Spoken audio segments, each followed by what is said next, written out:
Breaking news చూస్తున్నాం. మరోసారి చండీ యాగం చేపట్టారు కేసీఆర్. ఎర్రవల్లిలోని తన ఫామ్ హౌస్ లో చండీ యాగం చేయబోతున్నారట. హోమంలో అటు కేసీఆర్ దంపతులు పాల్గొనే అవకాశం కనబడుతోంది. 4 రోజుల పాటుగా అక్కడే ఉండి ఏర్పాట్లు చూసుకున్నారు కేటీఆర్. అయితే కేటీఆర్ తో పాటు కొద్దిమంది సన్నిహితులకు మాత్రమే ఆ చండీ యాగంలోకి ఆహ్వానం ఉందట. సుమారుగా 4 రోజుల పాటుగా చండీ యాగం నిర్వహిస్తారని చెప్పి తెలుస్తోంది. 4 రోజుల పాటుగా ఎర్రవల్లి ఫామ్ హౌస్ లో చండీ యాగం ఉండబోతోంది. మనం చూస్తున్నాం, గతంలో కూడా బహుశా ఒక 2 నెలల క్రితం చండీ యాగం జరిగింది. సుమారుగా 3 రోజుల పాటుగా అక్కడ యాగాలు జరిగాయి. ఇప్పుడు మరోసారి చండీ యాగం జరగబోతోంది.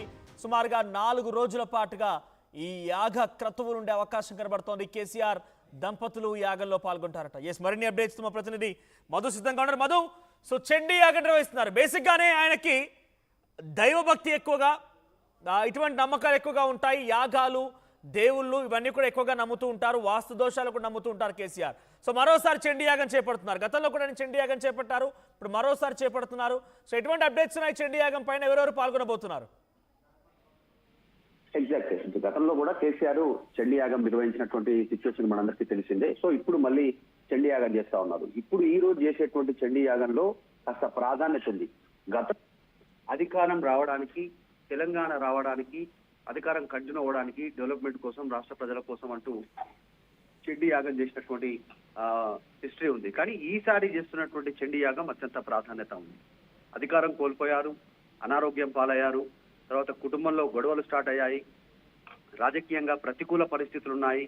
తర్వాత 10 మంది ఎమ్మెల్యేలు ఇప్పటికే వెళ్ళిపోయినటువంటి సిచ్యువేషన్ తెలిసిందే. కాళేశ్వరం కమిషన్ నోటీస్ వచ్చింది, సిబిఐ ఎంక్వైరీ వస్తుంది, ఇచ్చింది. ఆరోగ్యం కుదుటపడట్లేదు, కుటుంబం అంతా కూడా అతలాకుతలం ఉంది, ఒక అనిశ్చితి కొనసాగుతుంది, ఒక ప్రతికూల వాతావరణం ఉంది. సో దీన్ని జయించడానికి చండీ యాగం చేస్తారు. జనరల్ గా సింపుల్ గా చెప్పుకోవాలంటే ఆరోగ్యం కోసం, ప్రతికూల పరిస్థితులను ఎదిరించడానికి, అడ్డంకులను తొలగించుకోవడానికి, శత్రువుల పైన విజయం సాధించడానికి, దోష నివారణ చేయడానికి ఈ శక్తి ఆదరణ చేస్తారు. మహాచండీ యాగం, ఈ దుర్గాదేవి స్వరూపమైనటువంటి చండీ యాగాన్ని అత్యంత పవిత్రతతో చేయాల్సి ఉంటుంది. 4 రోజులు చేస్తే 4 రోజులు కటిక నేలపైన నిద్రించాల్సి ఉంటుంది.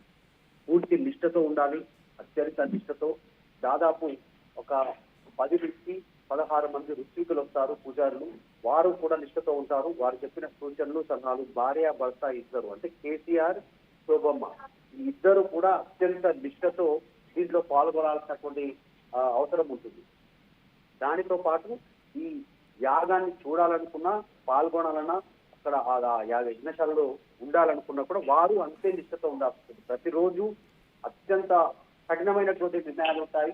దాని ప్రకారం వీళ్ళు ముందుకు పోవాల్సి ఉంటుంది. సో చెప్పినటువంటి ప్రకారం ఇప్పుడు మనం ఇప్పటికిప్పుడు కేసీఆర్ ముందున్నటువంటి అడ్డంకులు, కీలకమైనటువంటిది అనారోగ్యమైనటువంటి అడ్డంకి, దాన్ని తొలగించుకోవడానికి పదే సిక్ అవుతా ఉన్నారు, అనారోగ్యానికి గురవుతా ఉన్నారు.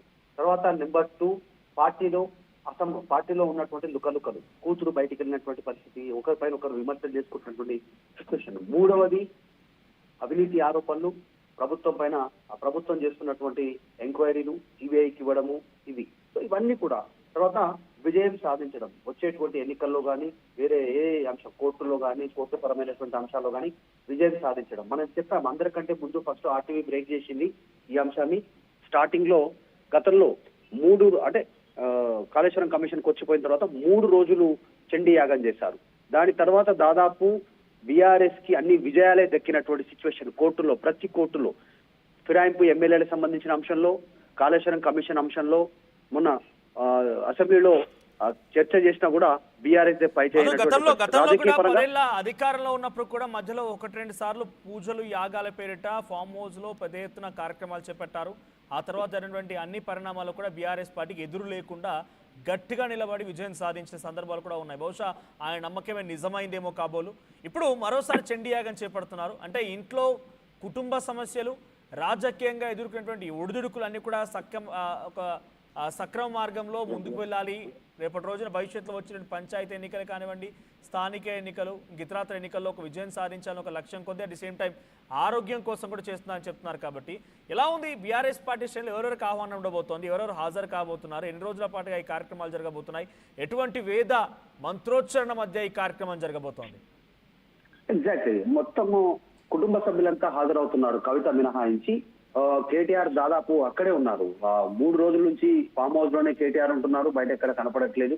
ఆమె అంత కీలక వ్యాఖ్యలు చేసిన తర్వాత కూడా ఈ ప్రతికూల పరిస్థితులను ఎదుర్కోవడానికి కూడా యజ్ఞం చేస్తున్నట్టుగా చర్చ కొనసాగుతా ఉంది. జరుగుతున్నటువంటి అన్ని పరిణామాలు కోర్టుల్లో విజయం దక్కుతుంది, గ్రౌండ్ లెవెల్లో బీఆర్ఎస్ పాజిటివిటీ పెరుగుతుంది. ఇంతవరకు బానే ఉంది, కానీ మిగతా అంశాల్లో ఎందుకు వెనక్కి పోతా ఉంది, కుటుంబం గానీ ఇంకా ఇతరత్ర విషయాల్లో ఆరోగ్యం విషయంలో కానీ అనేటువంటిది ఆందోళన చెందుతా ఉన్నారు.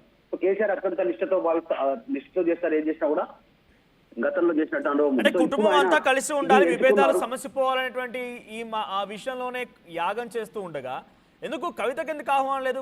కనీసం కుటుంబీకురాలుగా తన కూతురుగా ఆయన ఆహ్వానించాల్సింది కదా. అటువంటి సిచ్యువేషన్, అటువంటి ఆలోచన ఏదైనా చేస్తూ ఉన్నారా?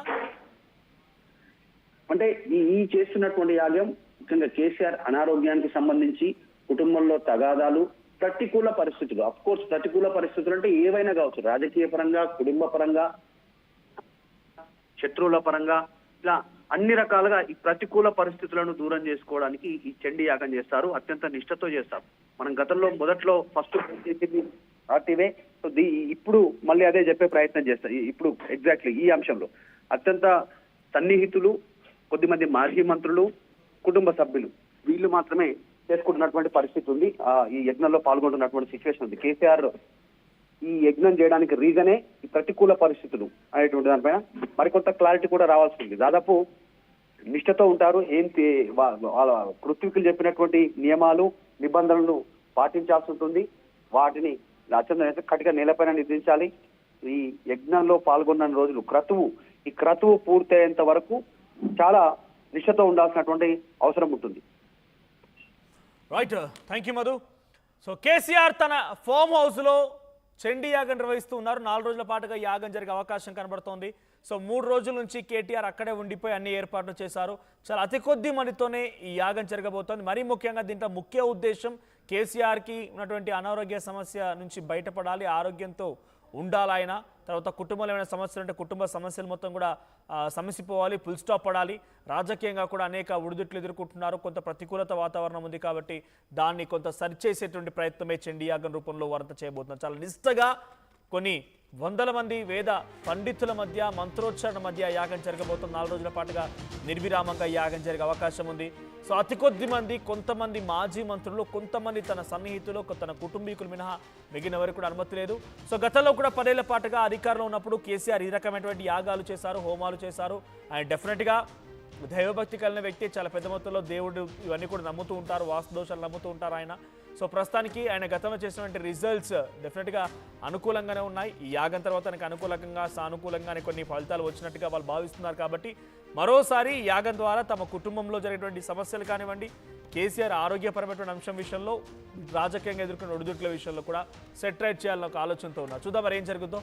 సో ప్రస్తుతానికైతే కేసీఆర్ 4 రోజుల పాటుగా చండీ యాగంలో బిజీగా ఉండే అవకాశం ఉంది.